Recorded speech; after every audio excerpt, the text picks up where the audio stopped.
Welcome to All This Math. This is Professor Parker, and for today's lesson, we're going to be going over solving a multi-step equation. Now, let's first take a moment, take a look at this equation. There is a lot going on here. All right, so what you might want to do is, if you want to work along with me, you might want to pause the video, copy this down, and then hit play again. All right, so let's first take a look at the equation. Also, we should know how to read an equation like this out loud correctly, right? That'll help us become more comfortable with it. Because once we get comfortable with it, then we'll have a better chance of being able to solve it. All right, so let's first read it. This says 3. We don't say the word parentheses. We don't do that. We say times the quantity of, right? There's a 3 juxtaposed or adjacent to, which means next to, a parentheses, right? So we got 3 times the quantity of 2x plus 10 minus 32 is equal to 6 plus 2 times the quantity of 3x minus 4. All right, so we don't say the word parentheses. We tell what it is. It is a quantity. Quantity, a quantity. All right, quantity 2x plus 10, quantity 3x minus 4. Right? All right, now what's our goal? Always start with the end in mind. Know what your goal is. Your goal is to solve for x. What does it mean when we say solve for x? That means we figure out what number can go in the place of x right here and also right here and make this a true statement. Because when we do math, we're trying to find the truth. That's what we're really doing. We're trying to find the truth. All right. So we want to know what number can I replace x with here and right here. Right. So 2 times some number. Right. That's 2x means 2 times x. All right. Or 3x, which means 3 times x, or 3 times that same number in order to make this a true statement. Like whatever the value is on the left side is the same as the value on the right side. All right. Now, another thing you got to keep in mind. When you see a problem like this, there are multiple ways to start this problem. There are multiple different things you could do, right? And the more well-versed you get with algebra, you'll know what to do. And when you do a problem one day, you might do it a certain way. You might start it a certain way. When you do it another day, you might start it a different way. All right. I'm going to show you one way to do it, right? The first thing I would do for real is I would get rid of the parentheses, right? I highly recommend that. Get rid of the parentheses first. All right, do that. Just do yourself a favor. Get rid of the parentheses. Now, that's not the only way to do it, right? If you wanted to, you could get rid of this negative 32 on the left-hand side by doing plus 32 on the left and plus 32 on the right, right? Plus 32 here and plus 32 here. You can't add it to the 2 because the 2 is being multiplied by this quantity, right? And that defies the order of operations, right? But that's just another option. But I'm not going to do that, though. I'm going to get rid of the parentheses. So I highly recommend this. Most teachers will tell you to do the same thing. You don't have to do it that way, but it's highly recommended. So I would make a note. Get rid of the parentheses. When you see an equation like this, get rid of the parentheses. Now, next question is how you do that, though. You can't just erase them and just rewrite the equation without the parentheses. No, that's crazy. You do something called the distributive property, or you use the distributive property, which looks like this. This 3 is next to this quantity. This 2 is next to this quantity. So what you're going to do is you're going to multiply this 3 by everything inside. The 2x and the 10. Then over here, you're going to multiply this 2 by everything inside. The 3x and the negative 4. Notice I said negative 4. That's not a 4. That's a negative 4. The minus sign in front makes that a negative 4. Right? Minus sign in front makes that a negative 4. Don't forget that. Because if you forget that, you're going to get the wrong answer. You don't want the wrong answer. So what am I doing? I'm doing 3 times 2x. 3 times 2x is 6x. Just like 3 times 2 is 6. Right? So now I got 6x right here. Boom. 3 times 10 is 30. You got to know your multiplication facts in order to do algebra. All right, look what I did. Where did 6x come from? And look, this is another thing. Whenever you're doing any type of math, especially when you're solving equations, when your problem changes from one step to the next, make sure you know where everything came from. So where did this 6x come from? It came from doing 3 times 2x. Where did this 30 come from? It came from doing 3 times 10, 30. Where did the minus 32 come from? I just brought it down. I ain't do no math to get that. I just brought it straight down. All right, where did the equal sign come from? I just brought them straight down. All right, watch this. This 6. Where did 6 come from? Brought them straight down. Now, watch this. Plus 6x minus 8. Where did that 6x come from? 2 times 3x. Remember, the number outside the parentheses, if the number is adjacent to the parentheses, and there's no plus sign, minus sign, division sign in between the number and the parentheses, that means you multiply. But dig this, though. You got to make sure you multiply this number by everything inside the parentheses. So many students, they'll only multiply by the first number in the parentheses or the first term and not multiply by the second term or the second number. So many people do that. Make sure you multiply by everything. It's called the distributive property. So you should distribute fairly. Distribute this 2 to everything. Distribute this 3 to everything inside the parentheses. All right, inside the parentheses. So look, that's where the -8 came from, because 2 times -4 is -8. Now, parentheses are gone. Now, again, we got a lot of options. It's a lot of options. That's the thing I love about math. We got a lot of options. There's a lot of different things that we can do, right? But what I'm going to do is I'm going to do something called combine like terms. Put that in your notes. Combine like terms. All right? Combine like terms. Let's say CLT. Combine like terms. All right? Now, what are like terms? Like terms are variables that have the same exponent. All variables that have the same exponent, so like x to the second and x to the second are like terms. X to the third and x are not like terms because they got different exponents. X to the third has a 3 for an exponent. X has an invisible 1 for an exponent. They're not like terms, so you can't add or subtract them. When we say combine, we talking about adding and subtracting them. Multiplying and dividing, you can multiply and divide whatever you want, but you can only add and subtract if the variables have the same exponent, and you can also add and subtract numbers, right? Any numbers, big numbers, small numbers, positive numbers, negative numbers, fractions, decimals, whatever. Those are like terms, all right? Those are like terms. So this 30 and this -32, and also like terms got to be on the same side of the equal sign to be combined, all right? So I'm going to put this 30 and this -32 together. I'm going to combine them. Right? Then over here, this 6 and this -8. I'm going to combine those, all right? So now we got 6x minus 2 is equal to 6x minus 2. Now, where does minus 2 come from? 30 minus 32 is -2. Where does minus 2 come from? 6 minus 8. 6 minus 8. Combine in like terms, right? You can't combine 6 and 6x. Somebody might try to do this. They might try to say 6 plus 6x and get 12x. Nah, you can't do that because 6 and 6x are not like terms. They're not like terms. This has an x in it. This don't. This is an x. This don't have no x. You can't combine these. You can't combine these and get 12x. You can't combine these and get -2x. You can't do it. This don't have no x. This does.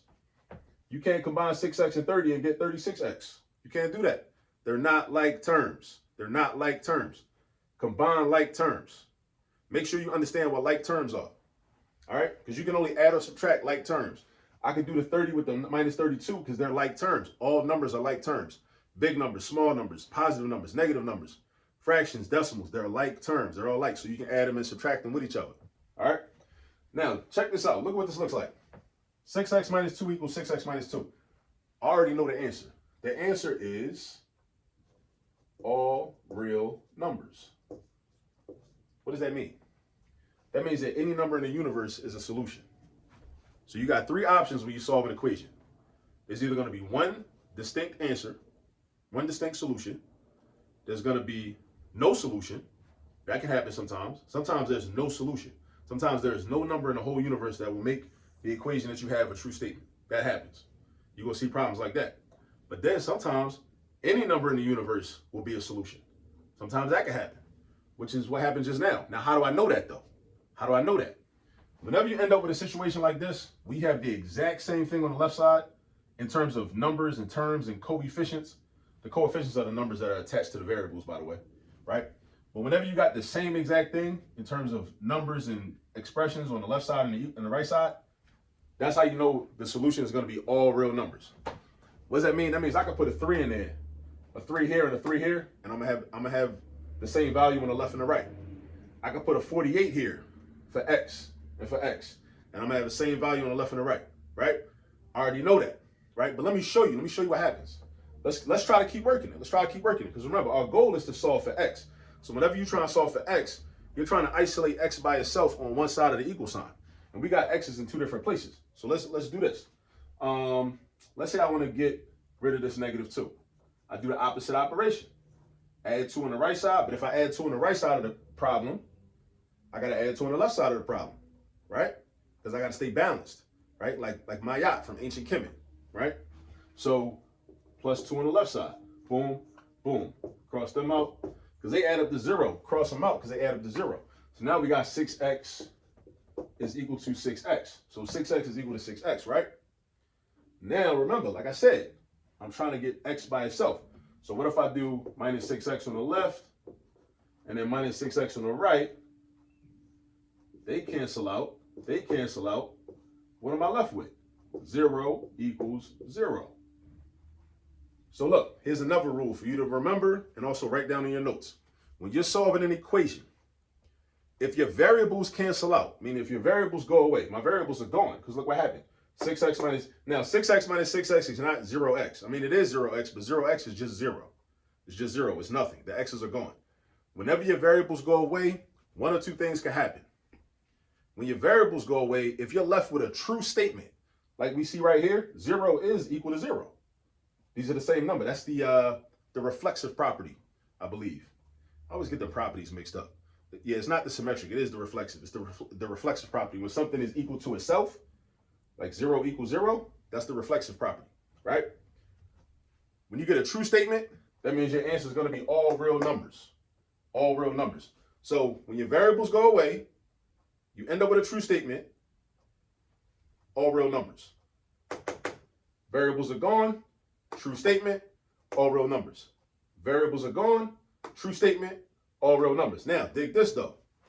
When the variables go away and you end up with a false statement, that means there's no solution. That's another situation, right? So what if it might so happen you might do a problem, your variables might cancel out. You might end up with 2 equals 78. 2 does not equal 78. 2 is 2, 78 is 78. Just like $2 ain't the same as $78. They're not the same thing. They're not the same. That's a false statement. That's a lie, right? So think about this. If you're solving an equation, ever, and your variables cancel out, and you end up with a lie, you looking on your paper like, yo, 2 equals 78? Huh? Where they do that at, right? It's a lie. That means that tells you that the answer is no solution, meaning there is no number that is going to make that equation true. There's no number in the whole universe that we can find or we can identify that will make that true, at least in the real number system. There's no number in a real number system that's going to make that a true statement. So variables cancel out, end up with a true statement, all real numbers, ARN, all real numbers. All right? Variables cancel out, you end up with a lie. That means there's no solution. All right? Most of the time, you're going to get a single solution, a number. X equals 2, X equals 5, X equals 38, X equals 2.5, something like that. You know what I mean? All right, let's do another one. Let's do another one. All right, let's do another one. So let me erase this.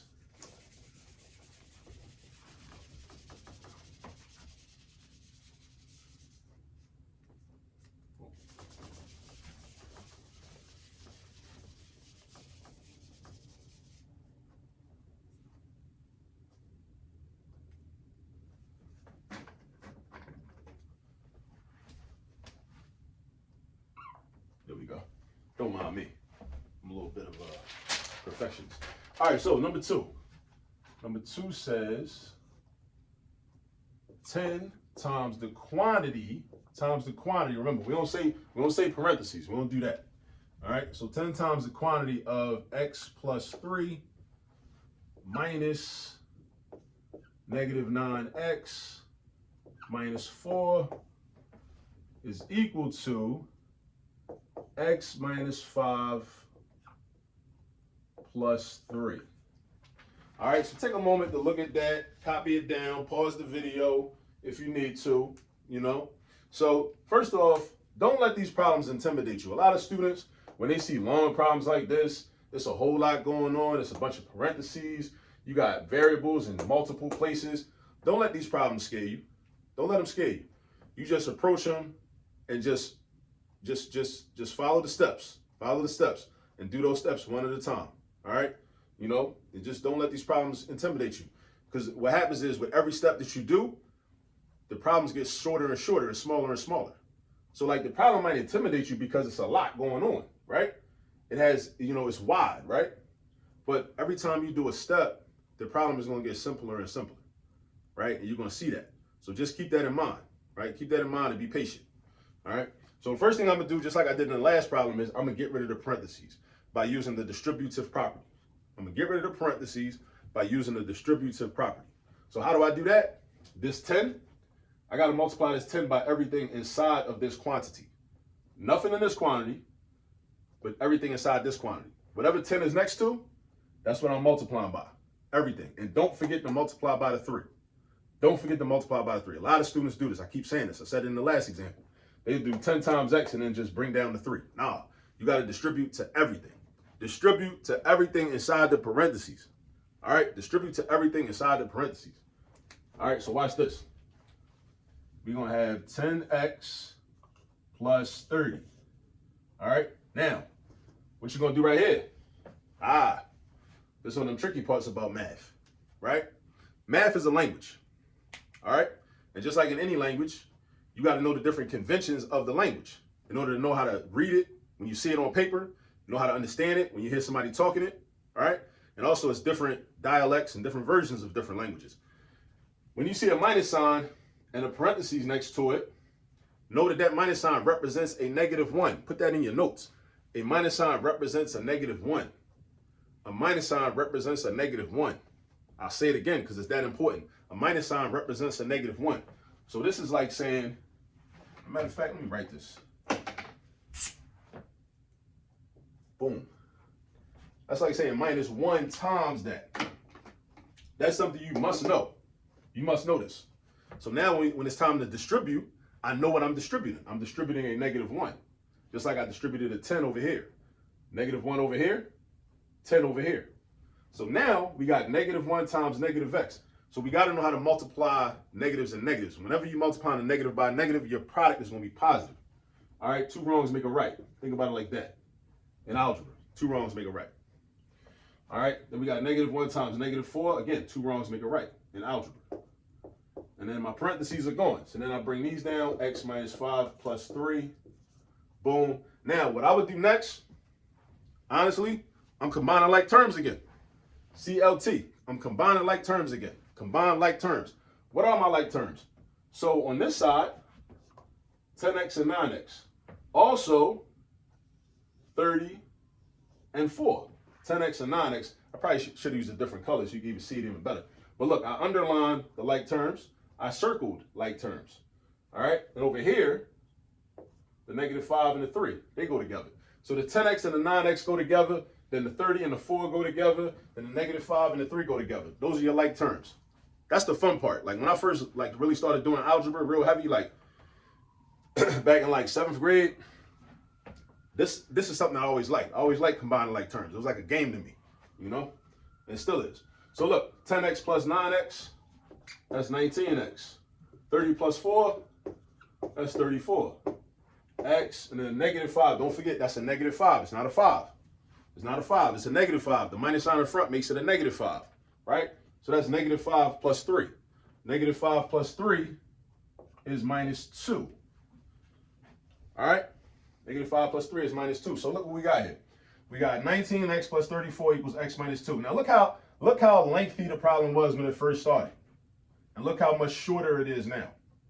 It's only got 1, 2, 3, 4 terms, right?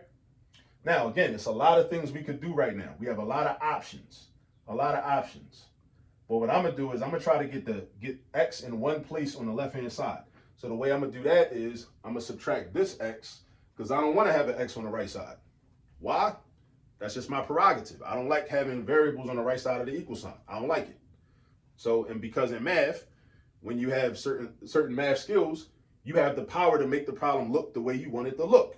So you exercise that power. So I'm about to exercise my power, and I'm going to subtract x on the right side, and I'll also subtract x on the left side. Now notice, I don't subtract x from 34 because they're not like terms.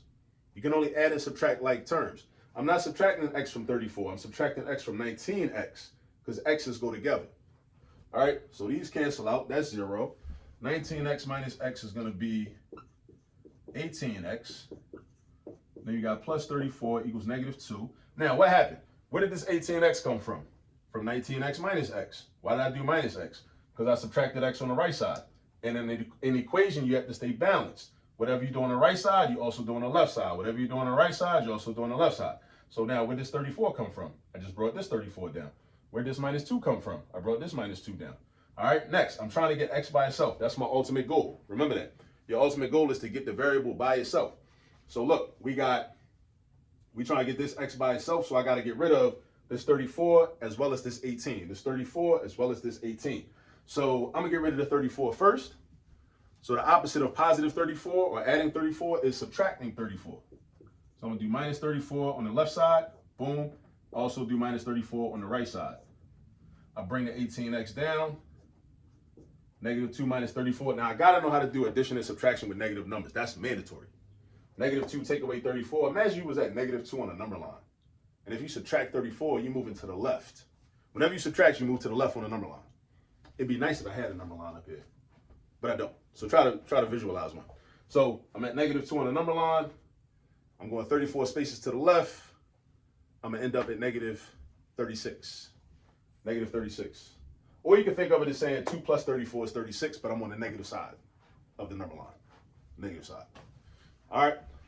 So now we got 18x equals negative 36. Now, if 18x equals negative 36, now I'm trying to get x by itself, so I got to get rid of 18. How do I get rid of 18? I do the opposite operation that 18 is involved in. 18 is involved in multiplication with the x, because 18x means 18 times x. That's what that means. Remember, math is a language. Math is a language, just like the English language, just like Kiswahili. Math is a language. So this means 18 times x, right? So the opposite of multiplication is division, so that's how I get rid of the 18. So I'm going to divide by 18, boom. Whatever I do on the left side, I got to do on the right side. So I divide by 18 over here. Also, 18 divided by 18 is 1. So that gives me 1x, right? Negative 36 divided by 18, I got to know my division facts too. Also, I got to know that dividing the negative by a positive always gives me a negative number. So that'll give you negative 2, right? There's another thing I got to know. Again, math is a language. 1x is synonymous with x. Just like in the English language, we got synonyms. Well, really in any language, we got synonyms. But think about synonyms from English class, right? 1x and x are synonyms. They mean the same thing.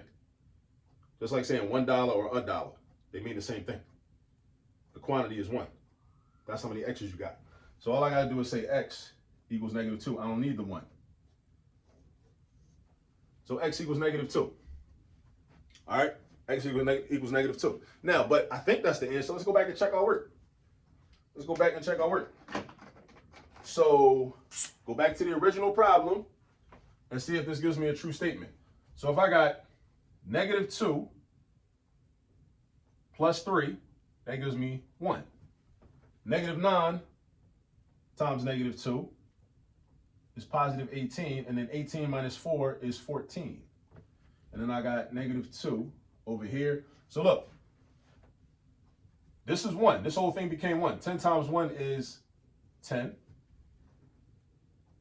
This is minus 14. So that means we have negative 4. So the whole left side is negative 4. What about this side? Negative 2 minus 5 is negative 7. Negative 7 plus 3 is also negative 4. So because the left side, the value of the left side is the same as the value of the right side, that means this is a true statement. So that means that's right. Because remember I said, math is all about finding the truth. Math is all about finding the truth. So now, when you see problems that are lengthy like this, just remember the steps that we did. All right? Don't get nervous. Don't get nervous. Just remember the steps. Get rid of the parentheses. How? Use distributive property. Multiply. Multiply the number next to the parentheses by everything inside. Everything inside. All right? Then, combine like terms. Combine like terms whenever possible. Label your like terms. Put them together. What do they match up with? Sometimes certain terms won't have like terms. Don't get alarmed if that happens. All right? And then what you're doing is you have created a simpler problem. All right? And if you're trying to get the variable on one side, just get rid of one of them. And then just remember, step by step, you keep getting rid of things until the variable is isolated all by itself. Just go step by step. Be calm. Don't worry about it. You know, everything will be cool. Okay? All right. Now, next thing for you to do, I just showed you 2 problems in very great detail. Now you got to go practice, because you can't just fully master this just by watching me do it. You got to go do it. You got to go do like 50 problems, and then you're going to have it mastered. I promise you. I promise you. I guarantee it. All right, I'll see you all in the next video. Peace.